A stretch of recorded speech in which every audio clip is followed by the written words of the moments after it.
आज की इस वीडियो में हम सीखेंगे कि पास्ट टेंस के सेंटेंसेस को एक्टिवाइज फॉर्म में से पैसिवाइज फॉर्म में कैसे तब्दील किया जाता है। Let's start. First sentence is I ate mango. मैंने आम खाया। सबसे पहले ऑब्जेक्ट को आगे लेकर आएंगे मैंगो। याद रखें कि पास्ट टेंस के दो हेल्पिंग वर्ब्स हैं, वास और वर। अगर ऑब्जेक्ट जो हम आगे लेकर आ रहे हैं सब्जेक्ट की जगह पर वो सिंगुलर फॉर्म में है तो उसके साथ लगेगा वाज, और अगर ऑब्जेक्ट प्लूरल फॉर्म में है तो उसके साथ लगेगा वर। जैसा कि मैंगो सिंगुलर फॉर्म में है तो इसके साथ लगेगा वाज। मैंगो वाज वर्ब का थर्ड फॉर्म। ईटन बाय का इजाफा बाय मी।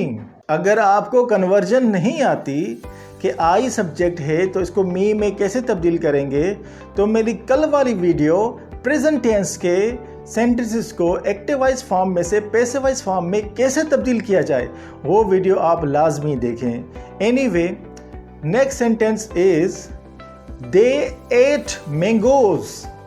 अब मैंगोज ज़्यादा हैं तो इसको जब आगे लेकर आएंगे मैंगोज तो इसके साथ जो हेल्पिंग वर्ब लगेगा वो होगा वर। मैंगोज वर वर्ब का third form eaten by them. क्योंकि सब्जेक्ट दे है तो ये तब्दील हो जाएगा देम में। Take another example, she ate mango. तो ऑब्जेक्ट को आगे लेकर आएंगे मैंगो सिंगुलर है, mango was eaten by her क्योंकि सब्जेक्ट शी है। अब हम सीखते हैं कि अगर हमारे पास एक सेंटेंस है जो कि नेगेटिव फॉर्म में है तो उसका पैसिवाइज में कैसे तब्दील करेंगे। जैसे I did not eat mango.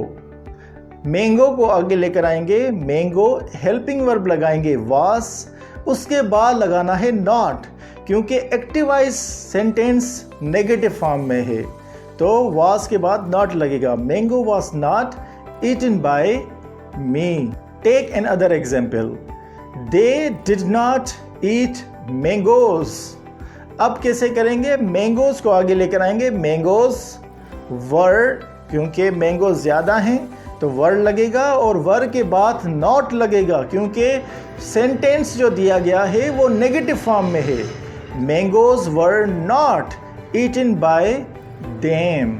अगर हमारे पास एक सेंटेंस है जो कि इंटरोगेटिव फॉर्म में है तो उसको तब्दील कैसे करेंगे पैसिवाइज फॉर्म में, आइए सीखते हैं। Did I eat mango. क्या मैंने आम खाया। तो मैंगो क्योंकि ये सेंटेंस इंटरोगेटिव है तो सबसे पहले हेल्पिंग वर्ब लगेगा। Was mango eaten by me, last में क्वेश्चन मार्क भी लगा दें। Take another example, did they eat mangoes. क्या इन्होंने आम खाए। यहाँ पर मैंगोज जो ऑब्जेक्ट है वो प्लूरल फॉर्म में है तो मैंगोज ज़्यादा हैं तो इसलिए पहले लगेगा वर मैंगोज ईटन बाय देम।